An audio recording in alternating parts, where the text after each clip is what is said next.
T-minus 10, 9, 8, 7, 6, 5. All three engines up and burning. 2, 1, 0, and liftoff.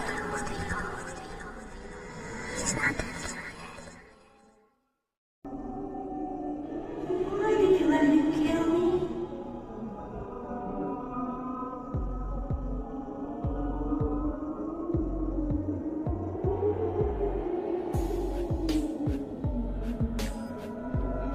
It was the clown. Make the clown go away.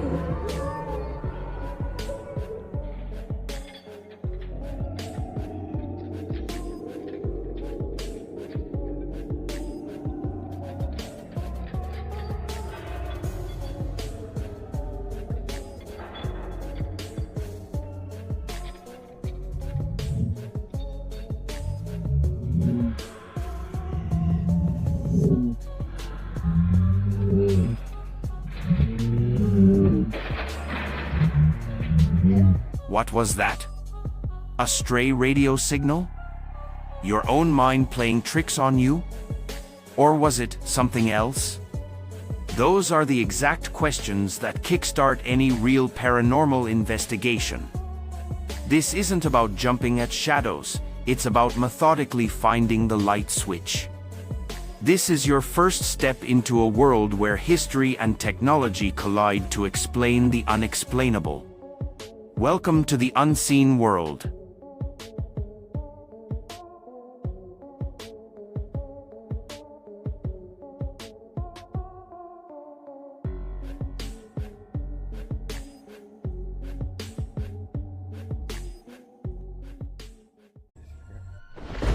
Every town has a local legend, but in Fairfax County, Virginia, the story of the Bunny Man refuses to die.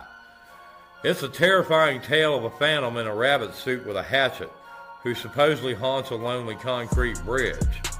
For decades, most people wrote it off as a spooky tale for Halloween, but this isn't just a ghost story. It's a real-life account of how two bizarre incidents in 1970 snowballed into one of America's most famous urban legends. Now, the legend versus the truth. First, the legend, the most popular version, claims that in 1904, a transport bus from a local insane asylum crashed, allowing an inmate named Douglas J. Griffin to escape. Authorities then found a trail of mutilated rabbit carcasses before discovering teenagers murdered and left hanging from a remote railroad overpass on Halloween night. From then on, the ghost of the Bunny Man would kill anyone under the bridge at midnight. It's a horrifying tale, but it's almost entirely made up. Research by Fairfax County archivist Brian Conley confirmed there was never an asylum in Clifton, no court records for a Douglas Griffin, and no bus crash, well, because there weren't no buses. The entire 1904 origin story was fiction, likely sparked by a creative post on a paranormal website in 1999.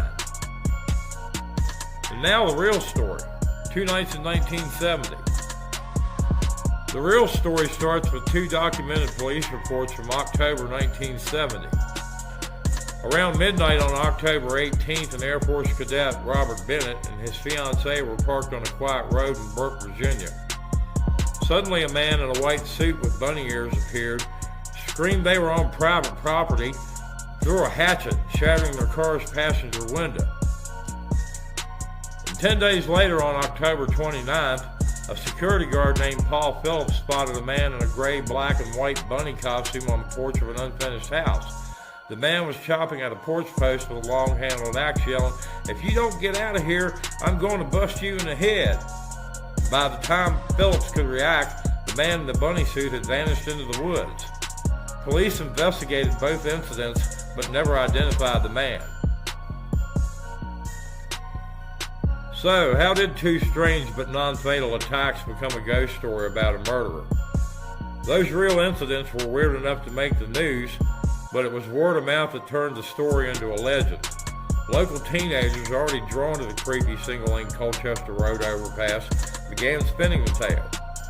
They moved the location of the attacks to the much spookier bridge, which soon became known as Bunnyman Bridge. The hatchet became his signature weapon, and his motive twisted from chasing trespassers to supernatural slaughter.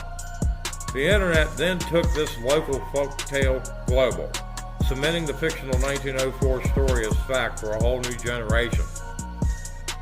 In the end, there was no asylum, no bus crash, and no ghostly killer. But something did happen. A real unidentified person put on a bunny costume and terrorized people with a hatchet for a few weeks in 1970. We still don't know who he was or why he did it. That unsolved mystery, the idea that a real person did these things and simply disappeared, that's far more unsettling than any ghost story. Y'all have a good night. Thanks for listening. Los Angeles, a city of stars and sunshine. But its wildest story isn't on a movie screen, it's deep beneath the streets. It's a legend of a lost super advanced race who supposedly escaped a catastrophe by building a massive city right underneath the modern Los Angeles. This is the story of the lizard people. Now, they weren't actual reptiles, but highly advanced humans who revered the lizard as a symbol of long life. And the legend says they built a subterranean world to survive a fiery cataclysm thousands of years ago. And inside its tunnels, an incredible treasure, golden tablets holding the history of their race and the origin of humanity. And this isn't just an internet rumor.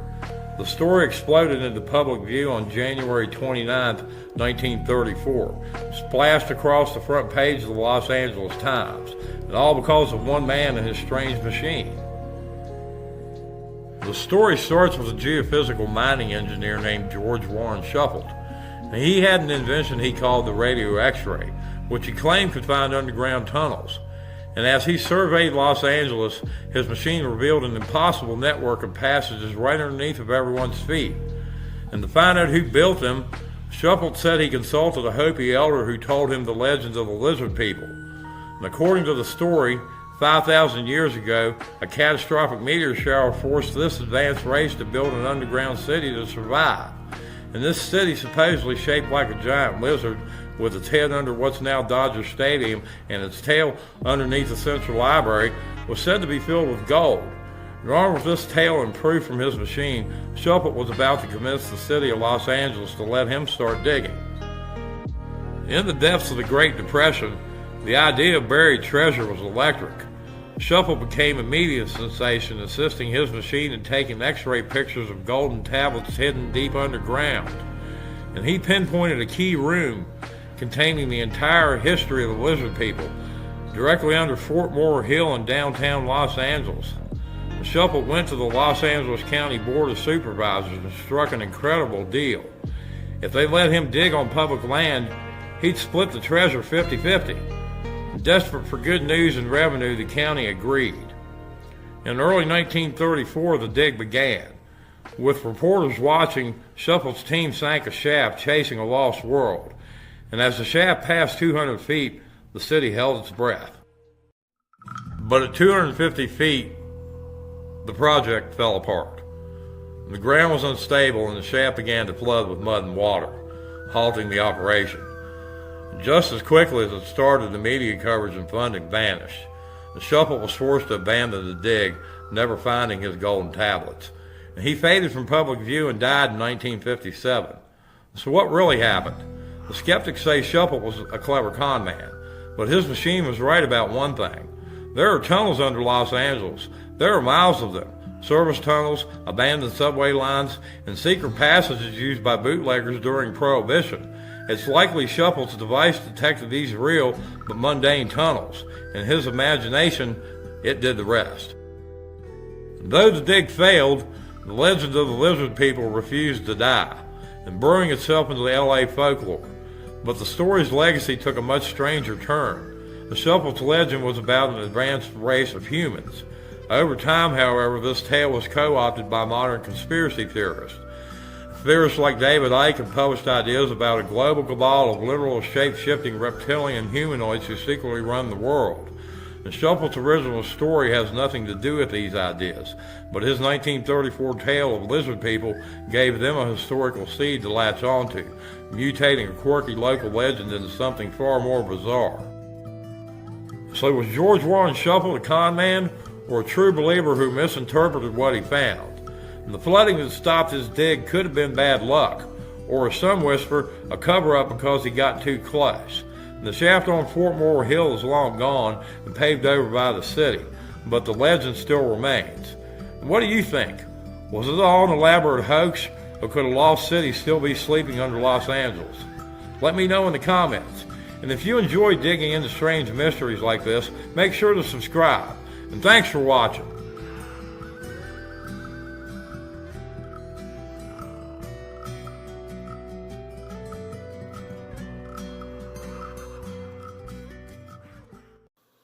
Let's try a ghost joke. Why does a ghost hate getting caught in the rain? Because it dampens his spirits. You can run from the thing that wears a coyote skin. You can hide from the beast that moves with the strength of a bear. But you can't escape its eyes. Because even when the body shifts, the eyes stay human. And in that one moment of recognition, you know you're already too late. So today, let's talk about why this single chilling detail is the key to the skinwalker's unique terror. In the American Southwest, the Navajo people have a legend they rarely speak of aloud. The Yindalushi, which translates to by means of it, it goes on all fours. These aren't spirits. They were once powerful medicine people who chose a path of darkness. Through corrupt rituals, they gained the ability to take an animal's shape.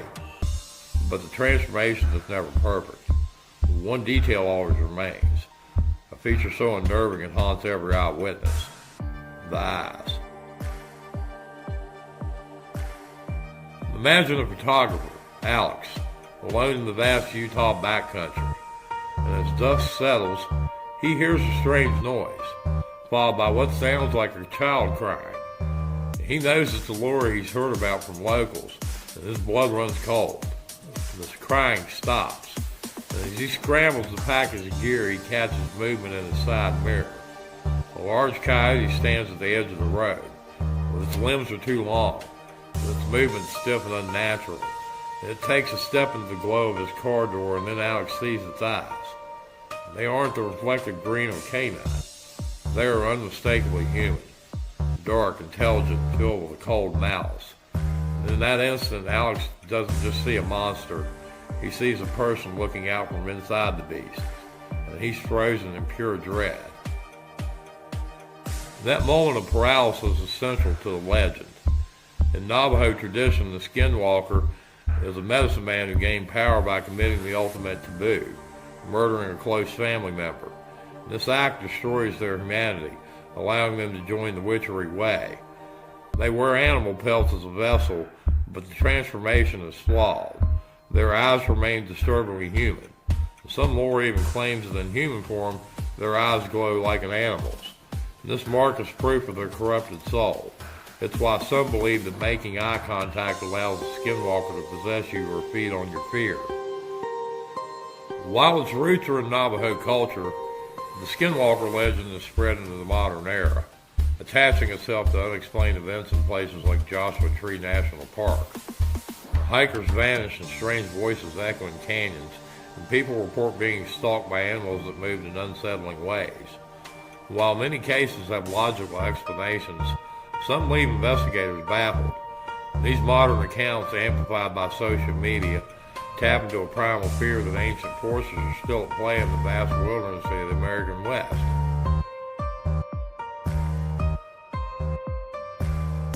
skinwalker legend endures because it's not just about a monster in the dark. It's about the darkness inside people. The creature swarm is a beast, but its cruelty is entirely human. The human eyes are the terrifying confirmation, a window into a void where a person used to be. The legend forces us to ask what's left when someone abandons their humanity. If you met one in the darkness and looked into its eyes, would you see a victim or the ultimate predator? So what do you think about the legend? Have you ever experienced something you couldn't explain in the wilderness? Share your stories in the comments. And for more unsettling folklore, make sure to subscribe and turn on the notifications. Y'all have a good night. Thanks for listening.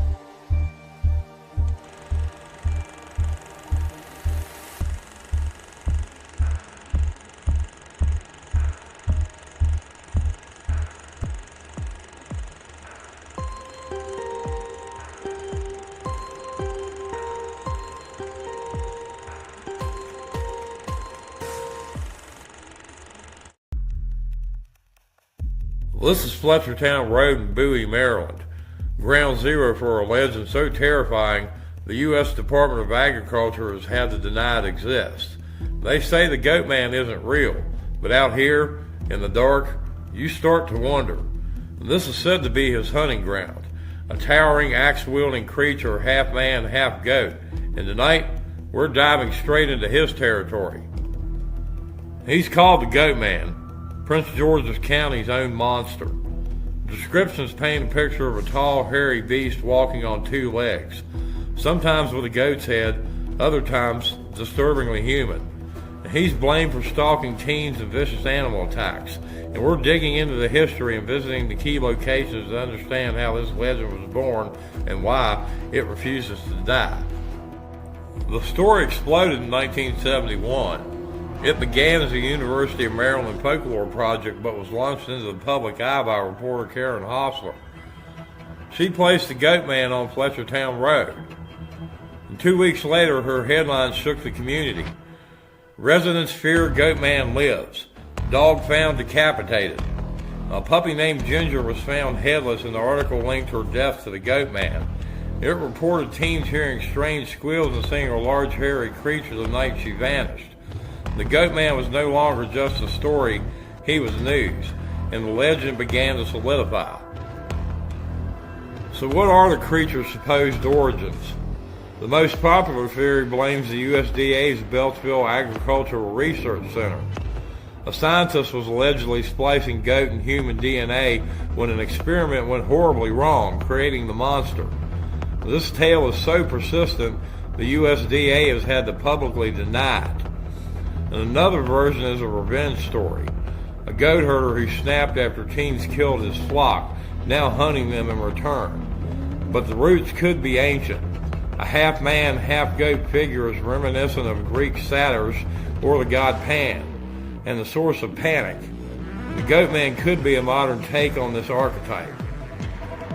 Visiting the key location shows why this legend endures. Fletchertown Road is still incredibly isolated in stretches, and at night the oppressive darkness makes it easy to imagine a monster lurking. And then there's the Beltsville Agricultural Research Center. Its massive size and imposing fences fuel the science gone wrong story, despite official denials. And finally, Governor Bridge, known as Crybaby Bridge, is another hot spot. Legend says you might hear a baby crying there, a prelude to the Goat Man's appearance. The place itself feels isolated and creepy, the perfect stage for a monster. Now, is the Goat Man a real creature or a powerful piece of folklore? We want to know what you think, especially if you've had a strange experience on Fletchertown Road. Let us know in the comments, and for more investigations like this, please be sure to subscribe.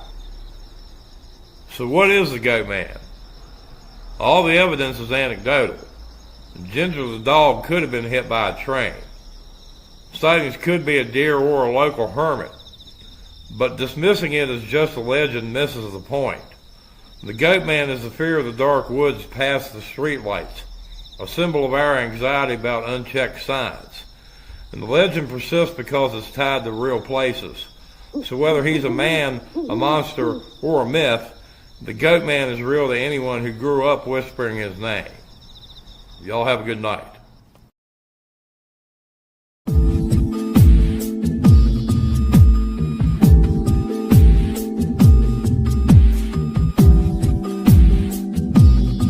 For centuries, people across North America have told stories of a towering, hair-covered figure wandering the wilderness. Nicknamed Bigfoot in the 20th century, similar beings appear in indigenous legends far older.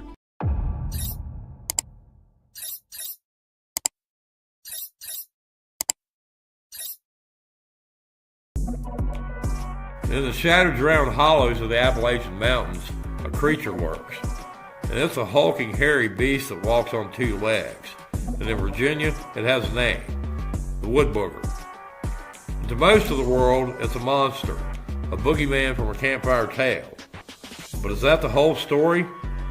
What if the legend says less about a monster and more about our own changing relationship with the wild? Well, this is the story of how a local legend became a monster, and how a small Virginia town is now celebrating its true spirit.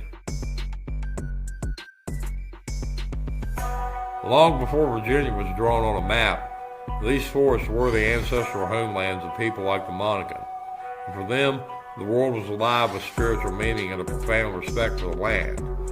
Their oral traditions include the belief that their ancestors are still part of them through the land itself.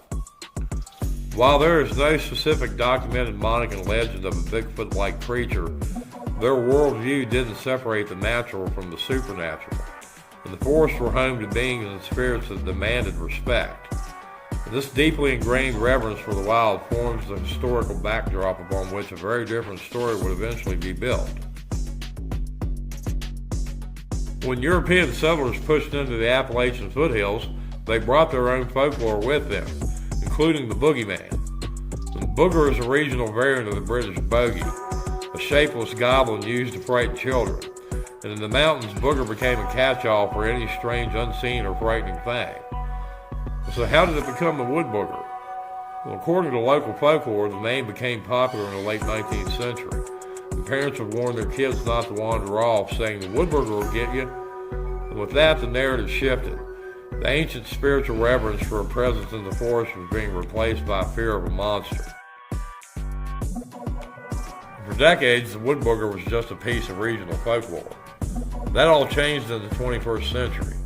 An amateur video caught the attention of the show Finding Bigfoot, and in 2011 the team arrived in Norton, Virginia to investigate. And they held a town hall meeting and the floodgates opened. The room filled with people eager to share their personal encounters. And they described the consistent creature, huge, hairy, and bipedal, with an overpowering stench. And the episode put Norton's Woodbooger on the national map. In Norton, a community looking for life beyond its reliance on the declining coal industry, it saw an opportunity. In 2014, the city council officially designated Flag Rock Recreation Area a Woodbooger Sanctuary. And a year later, a large statue of the Woodbooger was erected, cementing its status as a local icon, a source of civic pride, and a draw for tourism. The story of the Woodbooger shows how a legend can evolve. What legends are told where you live? Share the tales from your part of the world in comments below. We'd all love to hear them. So what is the Woodbooger? Is it a flesh and blood primate, a folk memory, or a spirit of the woods? Maybe the true story isn't about proving what it is, but understanding what it represents. The legend's journey mirrors our own changing relationship with the wild. At first there was a deep spiritual understanding of the land. And then as the wilderness was settled, that respect often curdled into fear, and the unknown became monsters. But now the story is changing again. In Norton, the Woodbooger is no longer just a monster to be feared. And by making it a sanctioned protector of the land, the community has perhaps unintentionally created a new chapter for the legend. The creature is once again a guardian. Maybe the point of the Woodbooger isn't for us to find a monster in the woods. Maybe it's to find part of ourselves that still looks into the forest with wonder and respect for the great mysterious stories the land still has to tell. That's something to think about. You guys have a good night. Thanks for listening.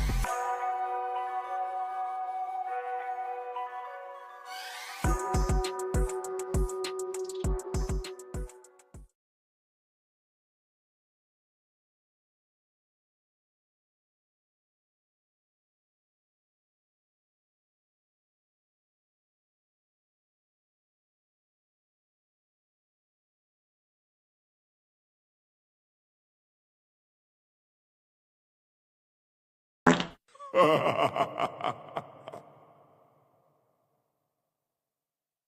you want us to leave, would you cut that light back on and I'll get out of your space and I won't bother you anymore? I'm never sure. You do? Okay. Thank you.